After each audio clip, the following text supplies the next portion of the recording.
Pinupurit, sinasamba ka namin, Panginoon namin Jesucristo, Sapagkat kayo banal na krus ay tinubos mo ang sanlibutan. Pagbasa. Amawi ka niya, kung maaari ilayo sa akin ang sarong ito, gayon may huwag ang kalooban ko ang masunod, kundi ang kalooban mo. Nagpakita sa kanya ang isang anghel mula sa langit at pinalakas ang loob niya.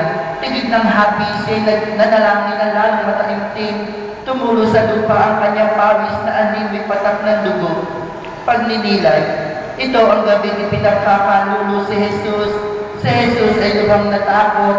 Naramdaman niya ang pakikinsa ng mga apostol sa huling hapunan.